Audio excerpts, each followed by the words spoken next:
waxaa loo faafiyay warar sheegayo in garoonkii Galdogob gacanta lagu dhigay in magaalada Galdogob ay diyaarada ka degayaan in Galdogob ay gacanta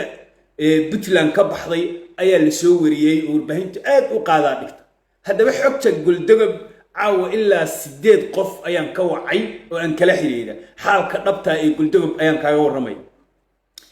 saakay barqadii ayaa ciidamada maleeshiyada oo Xasan iyo tiimkiisu ay lacag siiyeen waxay weerar ku qaadeen garoonka Galdogob oo kolkii horeba aysan diyaarada ka degayn ee xirnaa oo Xasan iyo tiimkiisa u xirnaa ayay weerar ku qaadeen halkaas ciidamo yar oo booliis ah ayaa joogay ciidankii joogay ee Puntland ka tirsanaana inay xabado halka ka qaraxdo waxay ka doorbideen inay ka soo tagaan garoonka sida awgeed ciidankii maleeshiyaadka ah ayaa garoonkii gacanta ku dhigay oo gudaha u galay markaa kadib waxaa dhacay maamulkii magaalada iyo saraakiishii ciidanka ee Puntland ee joogay magaalada Galdogob ayaa warbaahinta la hadlay sidoo kale ciidankii Puntland ee Galdogob joogay ayaa is abaabulay hareeraha garoonka ay difaac ka xirteen ciidanka Puntland tignika culus ayay wataan hubka ay wataan waxaa kamida qoriga la yiraahdo suug qorigaas ayay garoonka ku calaqeen waxayna dhaheen diyaaradii ka degi karta ka dega wana ogtihiin oo diyaaraddu baabuur ma aha waxaa la rabaa goob ammaan inay hesho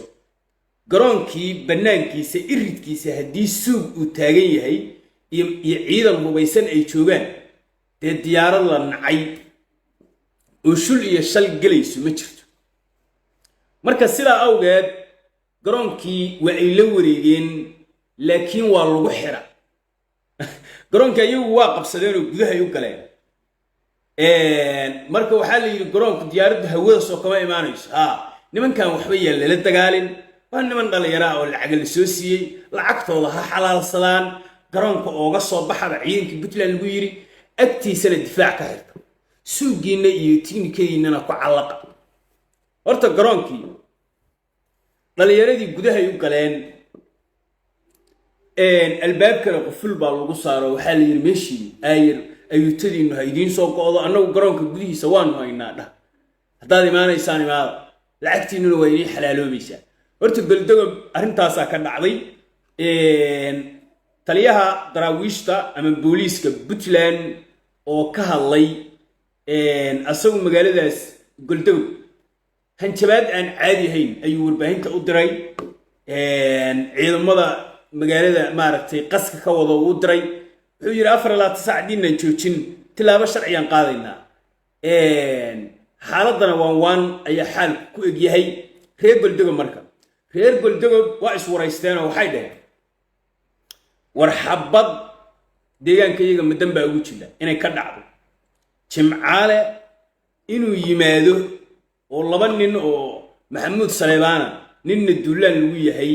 ninkii duulaanka ku ahaa inaan soo dhaweyno inaan isku layno jimcaale iyo dani inaan isku layno annagoo leelkasa oo geesiyaashii daarood oo reer gaar ah oo nimanka inay gartooda galaan oo ay kala dhex galaan oo Puntland ay badbaadiyaan la rabay oo doorka iyaga inaan ciyaarna ay ahayd inaan labadaas nin kana soo degayay iyo kana soo degayay iyo ma soo degayay inaan isku layno arrin wanaagsan ma leelkasa arrinta waa ka fariistay waxayna isku afkarteen inaan jimcaale imaatirkiisa dad ooga dhiman dhalinyaradaasna meelahooda ha ordaan kuwaana garoonkooda ha xirtaan awalba garoonku waa xirnaa jimcaalana saasuu isku imaanay marka waxaan rabaa marka inaan idiin caddeeyo wax wafdi ah oo dawladda ka socda oo gaaray magaalada Galdogob ma jiraan wax hub ah oo la geeyay iyo wax diyaarada oo ka degtayna ma jiraan garoonkuna saas u xiran yahay horta waa midda Galdogob waa taa laascaanood maanta wax hub ah iyo wax diyaarada oo ka degay horta ma jirto nimankii hawiyo waa qaracano waa nalaayay bay leeyihiin waa duulaan dhulbaantihii bay ka goobayaan magaalada Muqdisho lagu yiri marka waa buufsan yihiin wax diyaarad oo maanta ka degtay magaalada la yiraahdo laascaanood ma jirto reelaas caanood marka fariin baan iyagana u diraya reelaas caanood waxaan leeyahay war xasan faa'iido waa ka weydeen waad ogtihiin oo ciidamo fara badan baa u diiwaan geliseen mushaarna ma qaataan mushaarka adinka la idiin diiday dhaqaalaha iyo lacagta adinka la idiin diiday Puntland baa la rabaa in lagu gubo rasaastaas loo wado in Garowe lagu holciyo iyo Puntland lagu burburiyo adinka waa la idiin awoodi waay qarashkaas iyo ciidamadaas la soo saarayo ee lacagaha la siinayo ciidankiini waa la siin waay calashaan adinka la idiin ma baahna maanta laakiin waxaa la rabaa in la idiin maro in walaalihii la burburiyo Garowe iyo magaalada Laascaanood waa laba magaalo oo mataana ah xilligii Laascaanood ay dhibaatadu haysatay Garowe lagama jiifsan jirin dhaawacyada iyada lagu dabiibayay haweenka iyo shacabka Garowe kuwii dahabkooda iyo dhaqaalahooda iibinayay ahaayeen meesha ugu badan oo saadka laga heliyay Garowe ahayd meesha ugu badan oo dhaqaale uu ka iimaanayay Puntland bay ahayd ciidanka ugu faraha badan meesha uu ka iimaanayay Puntland bay ahayd maanta nimankii damjadiid oo aad shalay u hiiliseen oo dadkiini aad u nacdeen oo dakanadii aad ogeydeen aad u gasheen waxay taagan yihiin annagaa wax ka dhignay see loo layn karaa nimankii maxay ahaayeen war dadku waa isdagaalaan niman maleeshiyaada islaayay reer waqooyi bari inta fariisteen niman la yiraahdo ii sheeg maxay ahayd faqashin hal laayo cidna kuma tashan dadku waa isdagaalaan beeluhu waa isdagaalaan nabad baan la taagan ilaa xala habar gidir waa dhaaranaysa ma noolaanaya markii hore aanu qalad maamul u siinay war maamulka maadinkaa siiyey war maamulku ma waan dowladda la lahayn ma waan dalku 4.5 ahayn markii hore aanu ka xoreynay qaar baa waxay ku leeyihiin waa in dib loogu celiyaa Puntland iyo maxay ahayd Somaliland toodi waa in dib loogu celiyo war Somaliland maadinkaa shalay ka cayshay Laascaanood maxaad ku darsateen niman wadankoodii xoreystay dowlad samaystay aad markaa u baahantiin adinkoo aan dowlad gacanta ku hayn daarood gacanta ku hayn ayay ahaayeen nimankaas marka inaad wixii ka dhigtaan wixii niman aad adinku caawinaysaan adinku aad garab taagantiin adinku aad ma aragtay wax siinaysa inaad ka dhigta inay marka nimanka horta waa halka marka waxaan leenahay dhulbaanta nimankaas haddaad Garowe adinku la dagaalaysaan iyo reer Puntland waa goonideeda farcadeeda leeyahay laakiin ilma real Puntland burburinteeda yaa la idiin soo marin yaan deegaanadiina hub iyo ciidan la keeni yaan dad fidna iyo dagaal u wada Garowe yaan deegaanadiina aysan ka digin waa godob waa maharto waa waxaan idin hurin doonay way wax fiiri reer Galmudug baa iska diiday reer Galmudug baa diiday yiri kama dagahayo waftigan soo marka inaad adinku maanta ogolaataan niman duulaan ku ah Garowe oo garoonkii Garowe loo diiday inaad adinka dhulkiina ay soo maraan oo rasaasu ka degto oo duulaan lagu soo qaadayo Puntland ay soo abaabushaan waa godob maharta hartina kala fogeynayso wax dan oo maanta ku bedelanaysaan ma jirto haddaad xasan maanta faa'iido ka haysataan oo aad qayr ku ogtihiin waaba wax la garto laakiin maanta xisaabiya xasan meesha aad kala joogtaan intaas baan idin oran lahaa xalay marka shir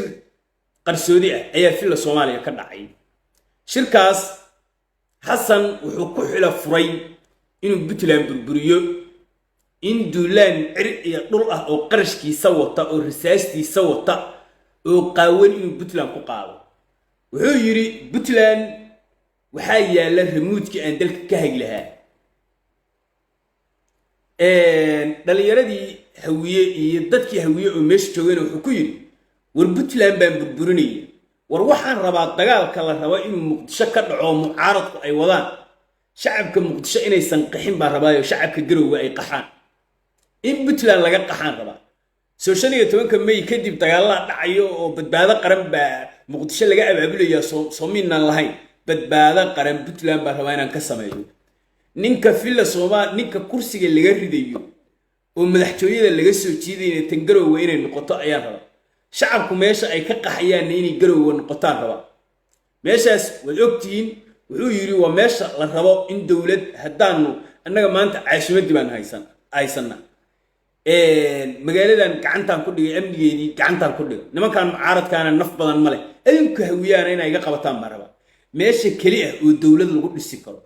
oo mucaaradku ay ku shiri karaan oo la iga mucaaradi karo waa Garowe ayadaas waa inaan nabadda ka qaadaa waa inaan maleeshiya beeleed abuuraa waa in aan awoodda Puntland aan burburiyaa Puntland oo aan burburiyay Axmed Madoobe waa ka adkaaday mucaaradkana waa ka adkaaday ayuu xasiiyay damjadiisaas u sheegay muhiimadayda ugu weyn waa in Puntland dhulka la dhigaa reer Puntland marka waxaan leeyahay war ilmaada riyaalow iskaashada war maanta barwaaqaad ku jirtaan war nibcaad ku jirtaan war amni baad haysataan war caafimaad baad haysataan war horumar baad haysataan war laamiyaad haysataan war nabad baa xalli baad haysataan war deegaano bilic leh baad haysataan war nibcadii inta idinka badatay haddaad rabtaan inaad balaayo ka war doontaan waad ka war helaysaan laakiin waxaan rabaa inaad ogaataan inaad nibco haysataan waxa aad raadinaysaanna ay tahay inaad nibcada ka dhex baxdaan inta inaad ogaataan oo adinkoo og inaad u bareedhaan baan rabaa xasan waxaad ka helaysaan qarax waxaad ka helaysaan qabiilo islaayo waxaad ka helaysaan inaad islaysaan waxaad ka helaysaan tayadii iyo awooddii Puntland oo burburta ayaad ka helaysaan waxaad ka helaysaan niman siyaasiyiin oo ninba ciidan oo haysto oo wada xirto ayaad ka helaysaan waxaad ku waayi doontaan amniga aad maanta haysataan war ilmaariyaalow isgarab qabta war haddii xasan in loo shaqeeyo iyo xasan in maanta loo niikiyo oo Puntland lagu hogaamiyo oo la dhaho dawlad federaal ah baa la taageerayaa faa'iidada ay leedahay xasan oo loo shaqeeyo ilmaariyaalow waxaad ka waraysataan reer waqooyi bari ka waraysta war haddiinan ka waraysan karin reer hiiraan ka waraysta war haddiinan ka waraysan karin reegada ka waraysta intaas oo dad ah ka waraysta haddaad isleedihiin marka in dowladda Soomaaliya lagu wareejiyo Puntland ay awood ku yeelato oo ciidan federaal laga hirgeliyo Puntland haddii baraka lagu helayo haddii barwaaqo lagu gaarayo bal eega deegaanadii la qabsaday bal eega magaaladii Baydhabo oo dawladdu ay la wareegtay maanta waxa ka jira dib u milicsada ilmaariyaalow Baydhabo dib u fiir waraysta inta dadoo lagu laayay amni darrada ka jirta ganacsi kama jiro horumar kama jiro mashaariic kama jiro waxa kaliya ka jira waa xabad iyo in la isdhaco iyo caawa goormay dhacaysaa iyo adoo cararahaya iyo adoo xabad ka gabanaya war bal dib u eega deegaanka la yiraahdo balad xaawo oo ku yaala gobolka Gedo oo ciidanka dawladdu ay la wareegeen ciidankii Jubbaland laga saaray waraysa magaalada waxa ka jira inta nabadoon iyo isin oo marixaan laga dilay bal dib u dham bal baad xogta waxa baadha balad xaawo ku qor intee qof baa lagu dilay dhibaatada amni darro oo balad xaawo ka jirta eega war meel kasta oo nimanka caggeliyaan masiibay ku abuuraan waa niman sumaysan war dadkaas oo kale lama soo dhaweysto war waxa la yiri ninka aad kabaha ka tolanaysid kabihiisa la eega wanamayo barwaaqadii haddaad ku lanqayooteen oo aad balaayo raadinaysaan horta cid maartay idin celin karta ma jirto laakiin anigu reer Puntland waa aqaanaayo waa dad diyaarsan oo isku tiirsan markii aad istiraahid nimankii reer Puntland waa bajaqeeno waa la jabsaday oo sanadkan xasan baa ka adeegtay oo aad istiraahid oo aad yaabtid yaad waxa arkaysaa nimankii oo guuleystay cadawgii ka adkaaday xasan oo tii alla u timid xaalkii oo xumaaday Puntland oo baalal yeelatay diyaarada la soo baxday doobiyeyso afrinayso baa arkaysaa horta nimanku reer Puntland igu soo orod ma aha xasan meeshu Baydhabo ma aha meeshu ma aha galmudug iyo deegaanadii aad ku doobiyeysay ma aha waa Puntland dhimasho u diyaar garow niyad jab u diyaar garow ciidankaaga jaba u diyaar garow goordhow marka dhinaca Puntland waxay soo saareen digniino ayay soo saareen waxay u digeen dadka hubka ku haysta oo maleeshiya beeleedka oo xasan lacagaha ka qaatay inay socdaal ku sameeyeen deegaanada Puntland garowgana waa la xiray amnigeedana aad baa loo adkeeyay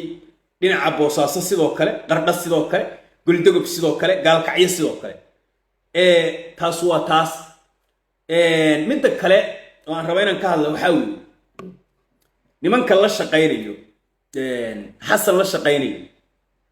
oo burburka ka shaqeynayo Puntland ka cambaar leh ayay ka noqonayaan dadkuna waa ka dharagsan yihiin ninka la yiraahdo Siciid Danina waqtigiisu dhamaysanaya waqti yar baa u haray waqtigiisu dhamaysanaya waa in la sugaa ninaan waqtigiisii dhamaan maxaa loogu duuli maxaa loo weerari maxaa Puntland loo qasi Puntland xilli doorashay ku jirta xilli doorasho xasan baa ku jira waqtigiisii dhamaaday in la qasayahay laakiin balaayadii Muqdisho laga soo raray in Puntland la keeno intaas la raba nin halka ku dhigay markaas iiga foqolkaas wallahi waa ku dilay marka wuxuu yiri war waxaan ku murmayna soconahaagi ma horta maanta waxa lagu dagaalamayo soo Puntland ma reer Puntland wax laga filayay iyo wax way qaadanayaan la islaam ma aha haddana ma aysan qaadan inaan niyad jabiyana ma rabo laakiin jacayl badan baanu qabaa amnigoodaan jeclahay nabadoodan jeclahay in barwaaqa ay ka jirtaan jeclahay dhibaatada xasan iyo tiimkiisaan aqaanaa annagay nala hadhay annagay nolosha naga riday annaga maanta is haysana oo mid isku dilayno midba mid loo adeegsanaya ilma riyaalo intaas ka fiyoobideen in federaalku wax kali oo Puntland ay ku dhisnay waa in federaalku aysan awood ku lahayn waa in caada qaata Muqdisho laga soo diray oo Puntland waxba ka sameyn karin inta kali ah oo Puntland amnigeedu ku dhisnaan nabadeedu ku dhisnayd barwaaqadeedu ku dhisnayd waa intiina waa la hirgeliyay maanta caada qaatayaal baa Puntland jooga xasan u shaqeynayo xasan macaan deed ma haysto maca sharciyad ma haysto intaasaan uga tagayaa waxaan rabaa inaan ka hadlo galmudug waxa ka jira ninkii qoorqoor ahaa waxa la yiri niyow afarta koonana ciidankii dawladda ka jira maskiin guri kiraa ku jira taay alaabtaada iyo joodariga ku qaadnay meesha ka soo bax haddii kale nala heshii doorashada ka har qoorqoor marka doorashadina waa ka haray inuu xilka wareejiyo oo sii joogo inta doorashadu socotana waa uu qaatay isfahan siyaasadeedna waa ay gaareen nimankii xamsana waa yimid برينا والمفتيات بصوص عريان